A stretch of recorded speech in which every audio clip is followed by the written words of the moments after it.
Hello, everyone. Welcome back to Quick Count. My name is Codd Sinclair.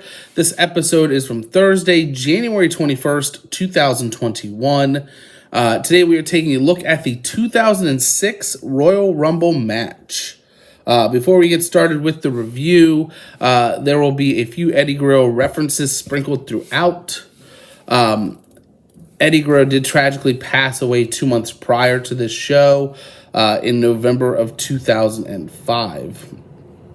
Lillian Garcia starts to give us the rundown of the rules when she is interrupted by the Spirit Squad. They give us a super wonderful Royal Rumble cheer. We do learn that this Rumble does have 90-second intervals, which, as you all know by now, I think is the perfect interval length. Michael Cole and Jerry the King Lawler on commentary for this one. If you didn't catch my last review, Royal Rumble 2004, this is our new Quick Count format. This will be the last video that I'll kind of preface this with.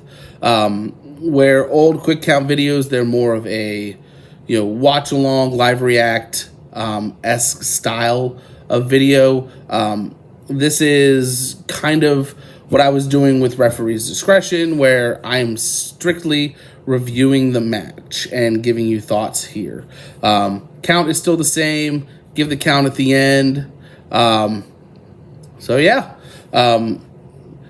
to get things started, number 1 is Triple H. Number 2 is Rey Mysterio, who comes out in an Eddie Guerrero-esque lowrider. Michael Cole said that Mysterio dedicated his victory in the match to Eddie. Triple H avoids a 619 early in the match. We get at number 3, Simon Dean, also known as Hollywood Nova, goes right after Mysterio, throws him over, thinks he's got an elimination, but doesn't, so him and Triple H easily throw him out. Number 4, we get Psychosis. He goes to throw Rey over, but he counters with a head scissor of his own and eliminates Psychosis. Trips with a spinebuster on Mysterio as we get number 5, Ric Flair. Flair really taking it to Triple H. They trade eye pokes, and then Triple H eliminates Ric Flair. Number 6 is The Big Show, really dominating as we get to our number 7 entrant, Jonathan Coachman. He gets in and tries going after Big Show, and as JR would say, good thing he's wearing dark pants. Show easily disposes of the coach. Number 8 is Bobby Lashley in his first Royal Rumble. After a stare down with Big Show, he goes for a chokeslam, but Lashley wiggles free and hits a back body drop. Number 9 is Kane, who at this time is the Big Show's tag team partner. Lashley now in a brief stare down with Kane. Kane hits a big boot, but Lashley hits a belly-to-belly overhead suplex. I'm always very impressed with the athleticism of Kane. Being a bigger guy, most people normally compare him to The Undertaker. And when you do that comparison, you look at The Undertaker is agile, but he's not Kane agile. So it's always very refreshing to see a big guy who can kind of move. So we get Lashley. He hits Kane with a Dominator as we get number 10, Sylvan, who is the self-proclaimed fashion consultant of the WWE. He quickly tells Lashley he wants to work together, but then hits him as soon as he turns his back, and Lashley quickly disposes of him. Kane and Show hit Lashley with a double chokeslam and then eliminate him. Kane and the Big Show now... every man for themselves, so they're choking each other near the ropes. Triple H takes full advantage of this and eliminates both of them. Carlito in at number 11. Chris Benoit, 2004 winner at number 12. Benoit with a German suplex party. Then locks in the crossface on Carlito. Chris Benoit, Triple H going at it. Trips gets Benoit to the top turnbuckle, but Chris Benoit gets the upper hand, hitting a diving headbutt.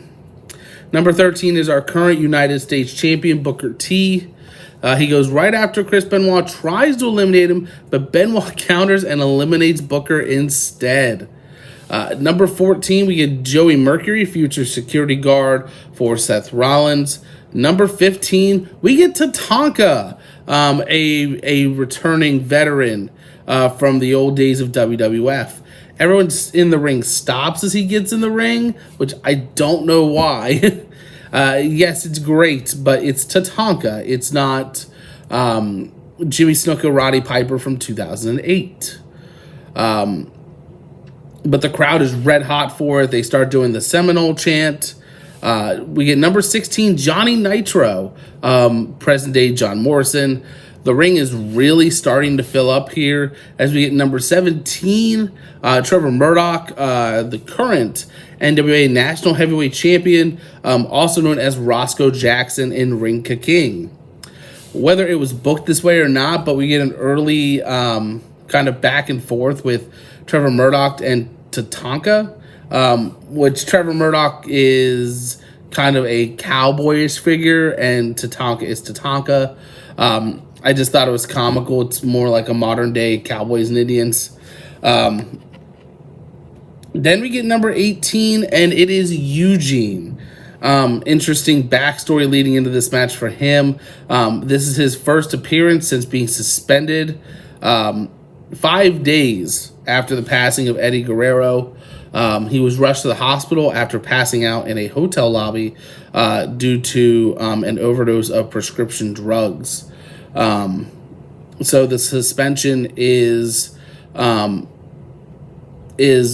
in line with the new drug policy that WWE has put in place since the passing of Eddie Guerrero. Number 19, we get another legend, Road Warrior Animal. He almost botches a power slam immediately to Triple H, but does recover. Number 20 is a returning RVD, Rob Van Dam.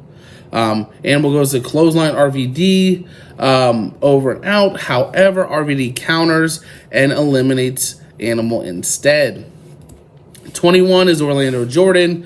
22 is Chavo Guerrero. Chavo hits Eddie Guerrero's Three Amigos, goes to the top for a frog splash, but Triple H knocks him off and eliminates him.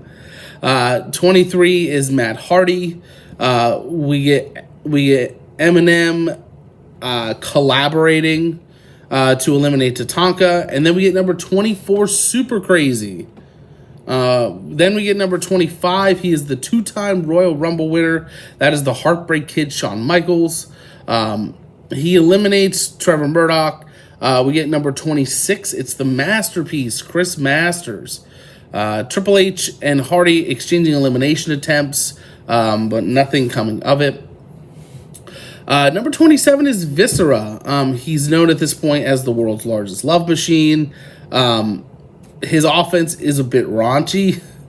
Hardy does try a twist of fate, but Viscera literally blocks it, picks him up, and just throws him over the top rope. Number 28 is Shelton Benjamin, who promised Vince McMahon he would eliminate Shawn Michaels for him. Benoit dumps Eugene as we get Shelton Benjamin coming into the ring. Number 29 is about the 9th time that Goldust has come back to the WWE. And then number 30 is Randy Orton. So including Randy Orton coming to the ring, we have Triple H, Rey Mysterio, Carlito, Chris Benoit, Joey Mercury, Nitro, Rob Van Dam, Orlando Jordan, Shawn Michaels, Chris Masters, Viscera, Shelton Benjamin, and Goldust. We have 14 people in the ring. That is way too much, especially when your number 30 is Randy Orton. We should have a bigger guy towards the back 5 if you're going to have that many people in the match, and just have them start chucking people over. That way, when you get to number 30, it's not overcrowded. But right away, we do get Randy Orton eliminating Chris Benoit, giving an RKO to Viscera. Chris Masters and Carlito eliminate Viscera. Carlito then turns around and eliminates Chris Masters. So we do have a couple of eliminations flying here. Goldust gets Carlito in the corner, connects with Shattered Dreams. RVD with a spinning heel kick out of nowhere. And I think Goldust was a little too far away from the ropes because he literally has to turn around and almost jump over the top rope to eliminate himself. But he's gone. Randy Orton then eliminates Jordan. Shawn Michaels eliminates both members of Eminem and then walks right into a kick from Shelton Benjamin. Shawn Michaels throws Shelton over the top rope. He lands on the apron and then eats a Sweet Chin Music, which then prompts Vince McMahon's music to hit. So he walks down to ringside. They're jaw-jacking back and forth. Out of nowhere, behind Shawn Michaels, we get Shane McMahon. Shane McMahon grabs him by the pants and chucks him over. Very interesting here. Shawn Michaels gives chase to Shane, and Triple H cuts him off, and then tries to get a pedigree on on Shawn Michaels, which is weird. Just let him go, or it's a family affair now. But either way, Shawn fights out, gives Sweet Chin Music to Triple H, and then the chase ensues. Rob Van Dam gives Carlito a spinning heel kick, and a la Goldust Carlito was a little too far away from the ropes and virtually eliminates himself. So we do have our final four set now. It is Triple H, Rey Mysterio, who came in at 1 and 2, Rob Van Dam, and Randy Orton. Rob Van Dam goes for a 5-star frog splash, but Triple H crotches him, catapults Rey Mysterio into RVD, eliminating him. Orton goes for RKO, but Triple H counters with a spine buster. He goes for a spine buster on Mysterio as well, but he uses the rope and momentum to eliminate him. So then we get Triple H, being a sore loser, pulls Mysterio out from the bottom rope, throws him into the ring steps, and then back in. So this should be easy for Randy Orton. He goes to throw Mysterio out, but he counters and heads Orton over and out. So the winner of the 2006 Royal Rumble is Rey Mysterio. He did break Chris Benoit's record for longevity in a Royal Rumble match at 1 hour, 2 minutes, and 12 seconds. And as of this recording, as far as actual Royal Rumble matches, that is still the record. There was Daniel Bryan's appearance at the Greatest Royal Rumble, but that doesn't really fall in line with the actual Royal Rumble chronology, so we're going to leave it at that. I'm giving this a 1.5 count. I'm going to get this out of the way. Too much Rey fighting for Eddie. I get they were close. I get it's been a couple months. But at times, they were hitting you over the head with it. And it was just overall an underwhelming performance. And he used Eddie as a crutch, I think. Because if you compare this to the last person that went coast to coast, and that was Chris Benoit, we're talking apples and oranges here. Chris Benoit eliminated guys of all sizes, multiple men, and Rey Mysterio, although he did eliminate people when he had to, I think the largest guy he eliminated was Triple H. No tall guys, no heavy guys.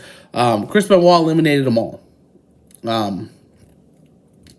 Back to the actual match itself, it was fine. I mean, there was constant action, big names sprinkled throughout, a lot of good returns, but at times, especially closer to the end, where we had 14 guys in the ring, that's just too many for me. So I'd say it's a good Rumble match, but there are definitely some that are better, and there are some that are worse. So I really hope you enjoyed this episode of The Quick Count. Have you seen this match already? Let me know your thoughts on it in the comments below. If you haven't, I have where you can find this match and timestamps for you in the description. While you're there, check out the social media links, including links to our Ko-fi page and my Discord, where you can get daily and weekly show updates. As always, thank you for watching. My name is Codd Sinclair, and we will see you next time.